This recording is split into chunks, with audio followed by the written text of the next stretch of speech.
Пензионерите се творци на минатиот труд, но кој е односот на државата кон нив и каков е пензионерскиот стандард? Денес ке зборуваме со Славко Лазовски. Добро вечер. Добро вечер. Добро дојдовте во Гласни идеи. Благодарам.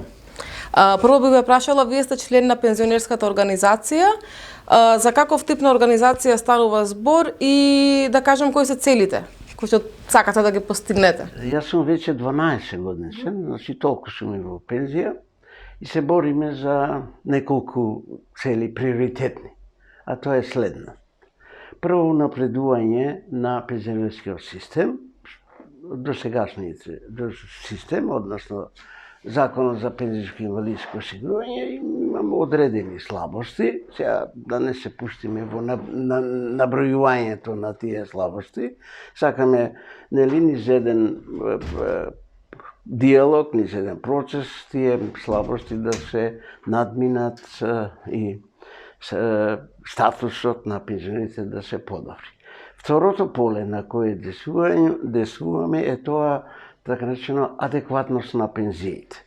Под адекватност на пензиите подразбираме не само усогласување на висините на пензии според стапката на инфлацијата или стапката на пораст на бруто домашен производ, што е еднакво на швајцарската формула, без дотерување и прилагодување како што многу велат, туку и усогласување во однос на просечната плата, најниската плата, меѓусебните односи на пензиите меѓу највисоката и најмалата и слични. Значи, адекватноста на пензиите е поголем, поширок поим од самото усогласување на пензиите според, нели, најчесто се усогласува според стапката на инфлацијата. Третата област во која се залагаме, односно се трудиме некои работи да ги подобриме, е тоа здравствената заштита на пензионерите. Тука пред се мислиме на таа листа на лекови, да се прошири партиципацијата за пензионерите воопшто да ја нема и одредени други права кои гледаме и сме свесни дека во одредени земји им припаѓаат на пензионерите. И четвртото поле на действување е намалување на пензионерската сиромаштија. Не можеме да се сложиме дека пензионер со 11.500 денари, дека тој ќе го истера месецот онака како што треба, посебно не загрижуваат и малите пензии, земјоделските мали пензии. Секако дека ќе се изненадите ако ви кажам дека во овој месец или пред неколку месеци, во Македонија има само 74 земјоделски пензионери. Замислете, значи од 130.000 домаќинства или порано некојаш 250.000 домаќинства, да догураме до само 74 пензионери. А зошто е тоа така, не исполнуваат? Сега, нели, кога познавачите или другата страна, нели, власта ќе прашаме зошто е тоа така, вела дека пензионерите не плаќале придонеси, дека земјоделците не плаќале придонеси, дека тие се пензионираа по посебен еден закон донесен во таму далечната 1976 или 78 година, па потоа во негде 2005-6 година се споени со останатите пензионери, значи под истите правила, но ние укажуваме на тоа дека ако една држава вложува 148 милиони за субвенции за земјоделието по разни основи, според разни критериуми, да напомнам дека Европска унија постојано не критикува како ги се делат и распределат тие пари, можеле од тие огромни пари да се издвојат и да се дадат како придонес за плаќање на пензијскиот придонес на земјоделците. Нели, со тоа и би допринеле и за да се намали дефицитот во пензијскиот фонд.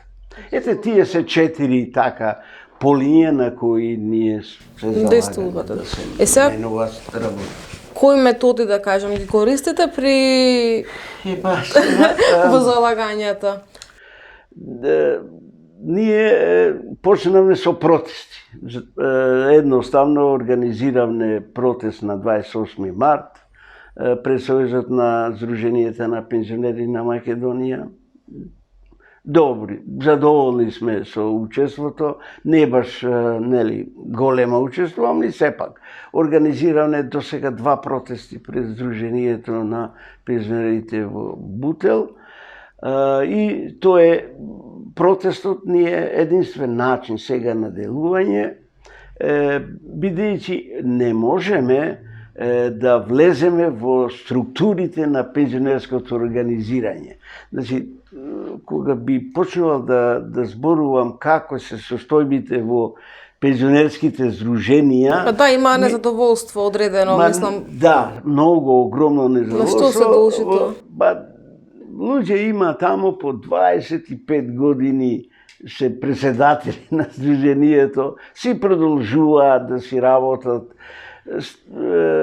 се случува непродуктивно трошење, најблаго речено непродуктивно трошење, да не употребам некој погрд збор, си бираат само на оној што ќе почине. Значи, кога некој ќе почине од раководната структура на здруженијето, само се бира. Не, тоа не е бирање, тоа се као некој вид на коптирање, се повикува, сакаш да видиш, сакам и готово. Значи нема избори, не се одлучува? Па нема избори, нема правила за избори.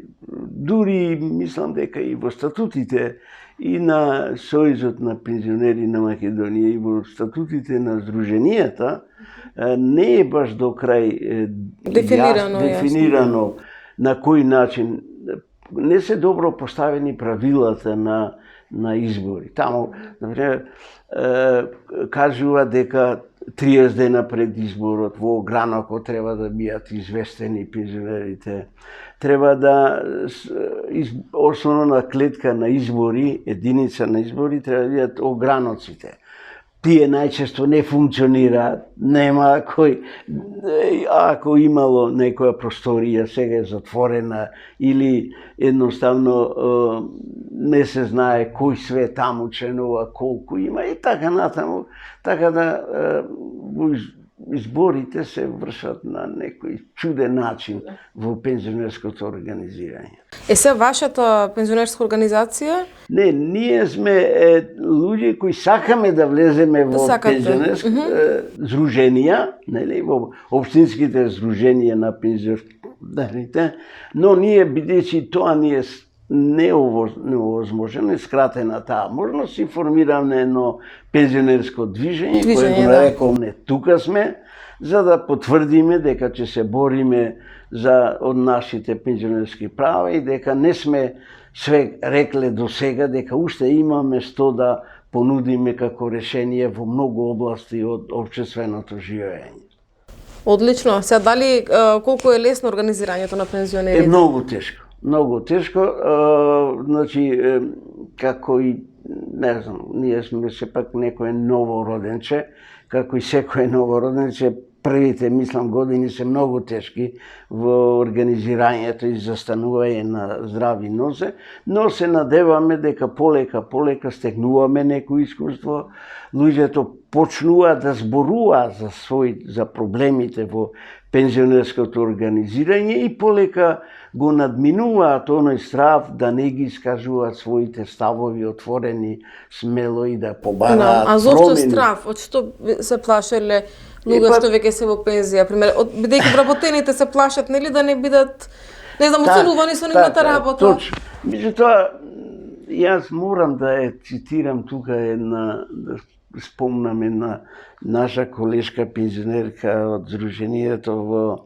Ѓорче Петров. Таа вели вака: ние пензионерите се протестираме, се буниме за нашето раководство од Ѓорче Петров и се разговараме со многу пензионери, укажуваме на одредени слабости. Дури, вели, и во паркот тие пензионерите се страв да зборуваат за своите проблеми, најмногу од нивните колеги, замислете, пензионираните полицајци кои доминираат и таа вели аман од пензионираните полицајци во здруженијата во може би треба да направиме едно испитување колку од раководните структури на општински здруженија се бивши пензионери или војни лица кои се сега пензионери. Значи таа структура доминира, се немаме ние ништо против, нели тие има право за организација, ама меѓутоа ете само така спомнав колешката што кажува дека навистина можеби луѓето така чувствуваат некој страв или некој немир за да ги изнесат своите ставови. Може би, не знам, може би е така. Точно. Сега, колку наидувате, да кажем, на поддршка од околината, општеството, медиумите? Сега... И како здружение, мислам и како движење, и како воопшто пензионери. Колку, дали сметате дека доволно се застапени проблемите на пензионерите по медиумите? Почнува сега да се зборува нели по медиумите на одредени така да кажам трибини или настани за пензионери. Инаку нели незборувањето за пензионерските проблеми ние го сметаме дека е во рамките на така наречената старешка дискриминација.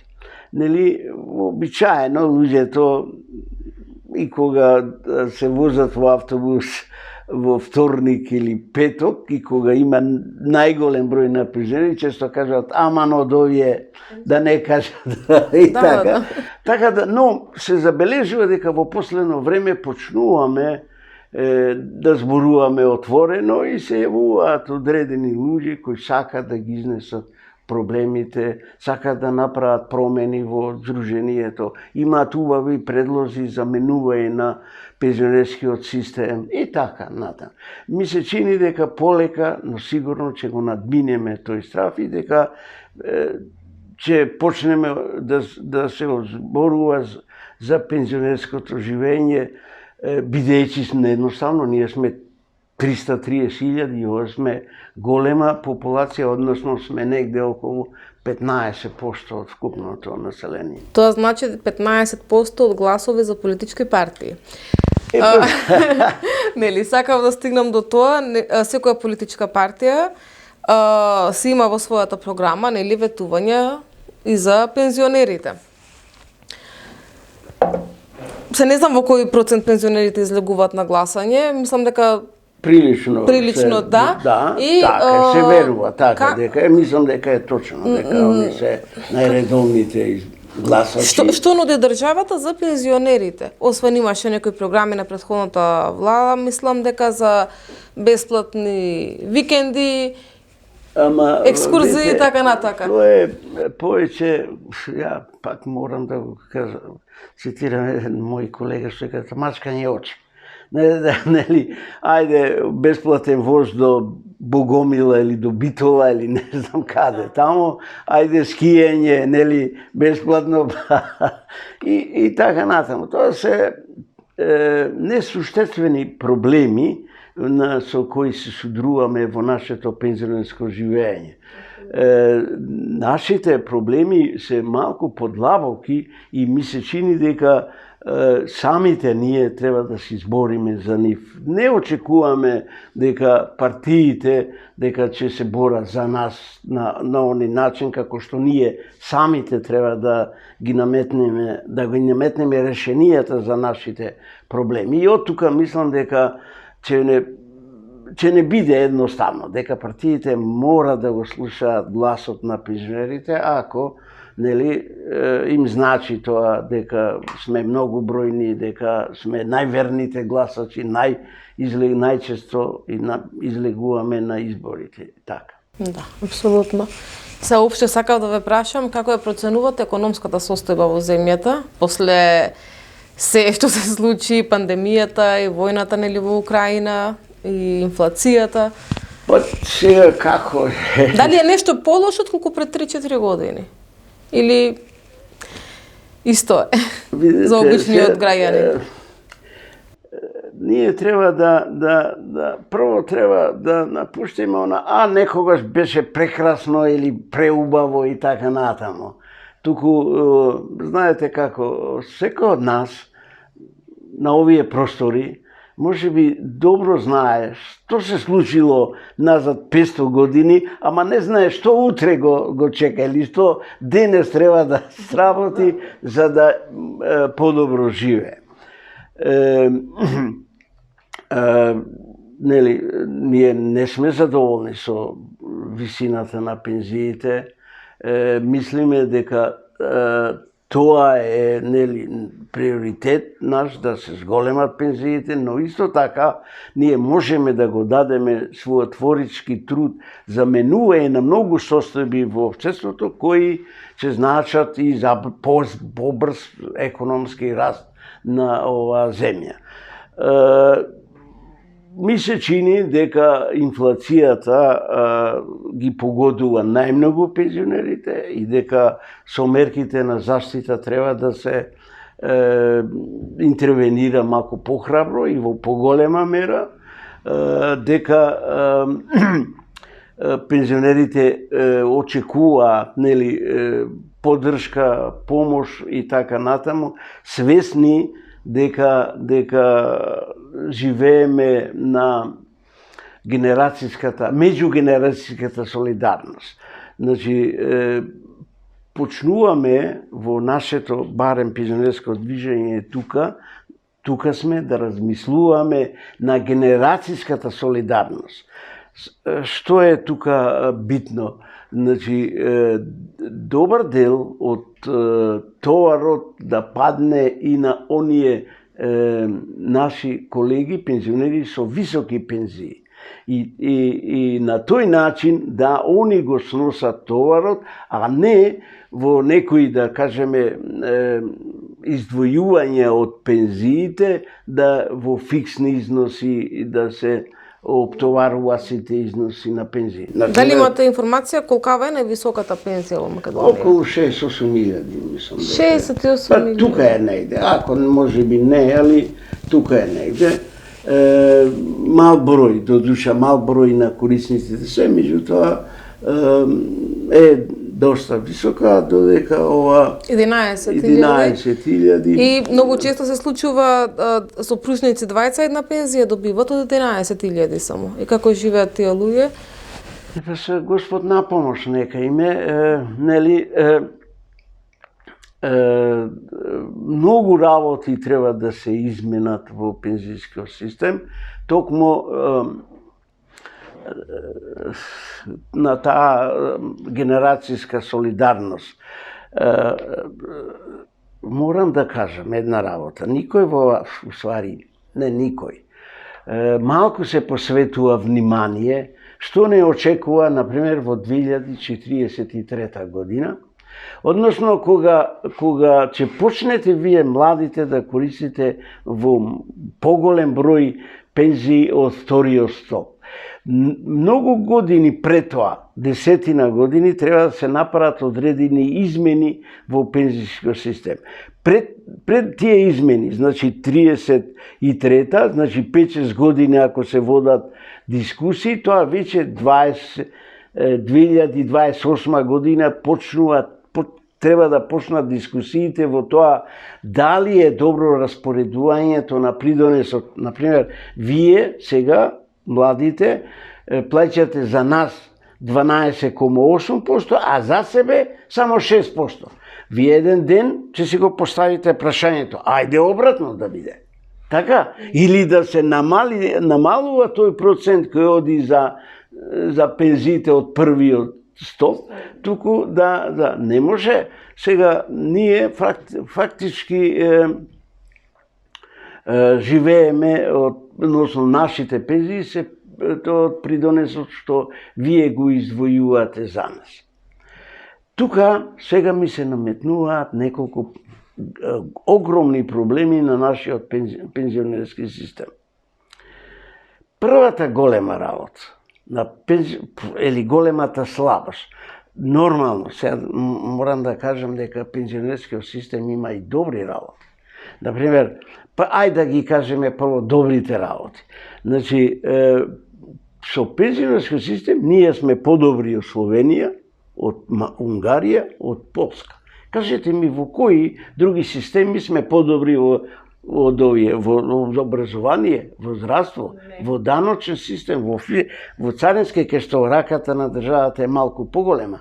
Не, но во што е суштината на ова таков пензиски систем што е сега релативно добар во однос на другите земји? Затоа што имаме релативно младо, односно младо население. Ние учествуваме со 15%, во Словенија тоа е 25%, во Канада, во Германија 35%. Замислете како тие пензионерски системи ги совладуваат тешкотиите. Ние се уште се радуваме на младата генерација која издвојува значителни средства за нашите пензии. Вториот голем систем е тоа што односно проблемот, првиот проблем, најголем, најтежок, пензискиот систем во Република Македонија функционира со огромни трошоци на неговото спроведување. Јас ако ви кажам дека од негде околу 1 милиарда издвојување за пензискиот систем, толку ја чиниме оваа држава или овие граѓани. Од тоа 700.000 одат за исплата на пензиите, а околу 295 или 300 милиони одат за одржување на пензискиот систем. Можете да сватите дека еден систем функционира со огромни трошоци, од скоро 30%. Да. А зошто повторно? Сега, најверојатно има многу работи во кои треба да се намалат тие трошоци. Значи, нашиот пензионерски систем функционира со дневни трошоци. Ако земеме работниот ден, работни денови во годината 204-210 работни денови, дневно прави трошоци од 1.400.000 евра. Па тоа човек за глава да се фати. Значи, на што одат тие средства? Па на Еврофондо, тамо, сите околу тоа, на вработените? Па многу. И за вработени, и за невработени, и за многу други работи се случуваат, се издвојуваат тие средства кои би требало да ни припаднат нас, како на пензионер, односно да се зголемат. И тука мислам дека мора многу да се направи. Многу треба тие трошоци да се скасрат, да ги знема, и на тој начин да се прераспределат. Така, да не представуваме терет на вас младите, бидејќи вие и сега, и утре, и не знам, во идните години се во остра конкуренција со вашите врсници од цел свет, односно во Европа. И сега, малку вие што се борите во таа конкуренција, уште и за нас на грб не имате, со тоа што извојувате, 2 пати повеќе за нас, отколку за себе. Што нема логика. Еден ден ќе си го поставите прашањето, чекај, луѓе, ова е неодржлива работа.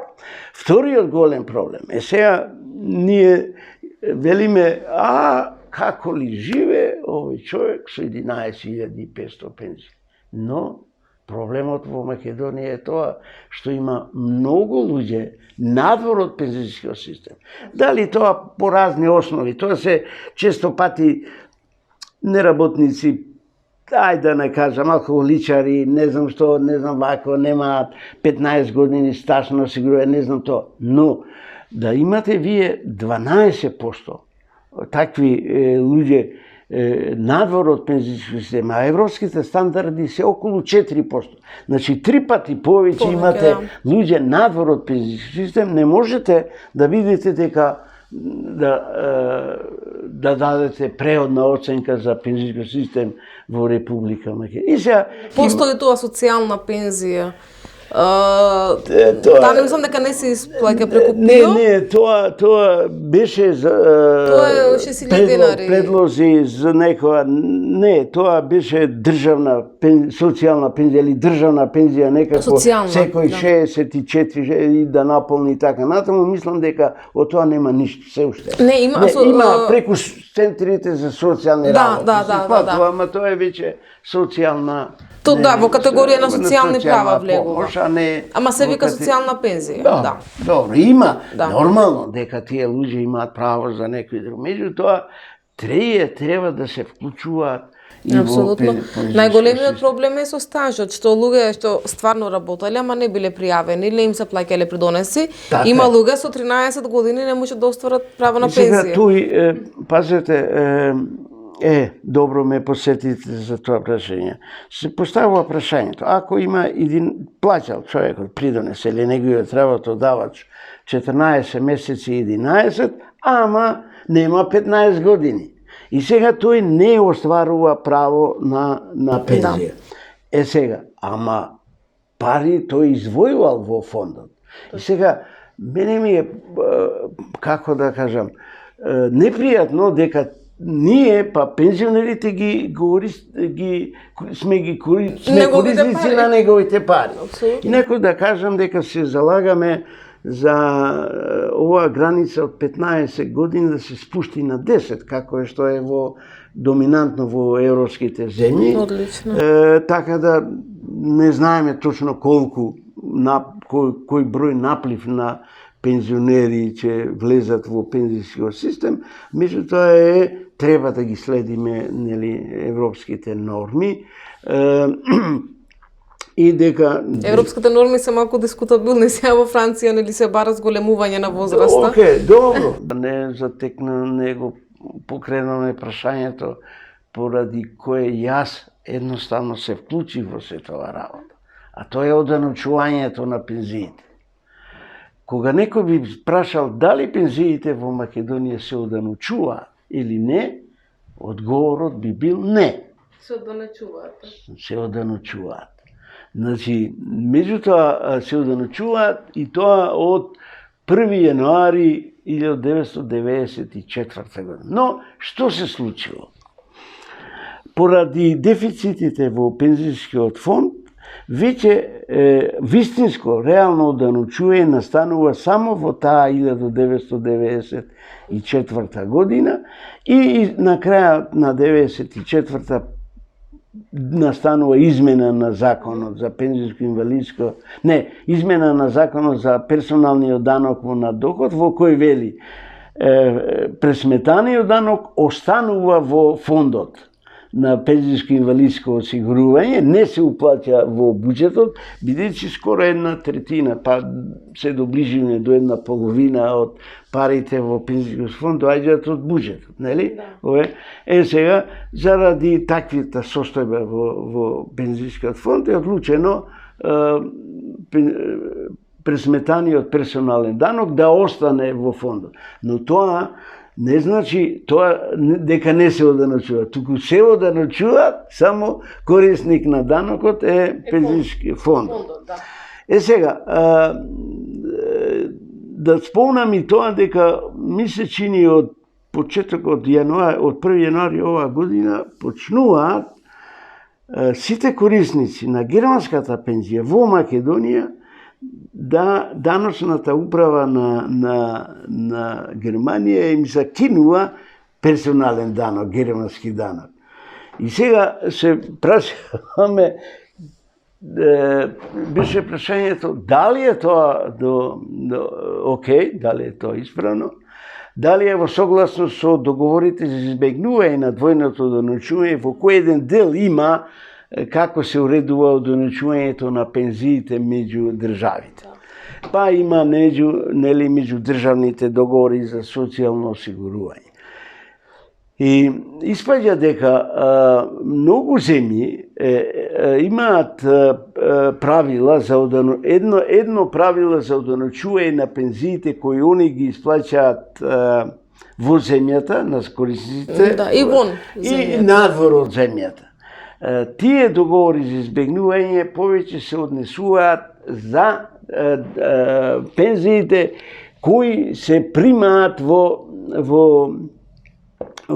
земјата во која е корисникот на пензијата.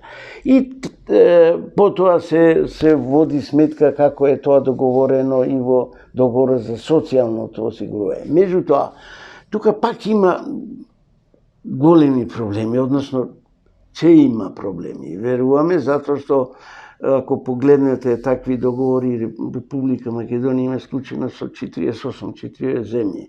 Па и тука негде околу 40 договори за социјално осигурување.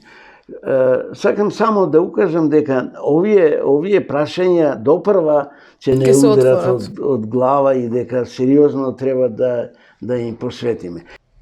Ке следиме, ке видиме што ќе се случува. Неисцрпна тема, нели? И пензиите така изгледа дека ние не сме талогот на општеството, туку заслужуваме, ми се чини, дека посериозно внимание и дека имаме во нашите редови, ја мислам дека одлични познавачи на одредени материи кои уште можат да го дадат својот придонес за решавање на многу значајни прашање во општественото живење. Не само околу пензиите. Пензиите се еден мал сегмент од целокупното општество, апсолутно.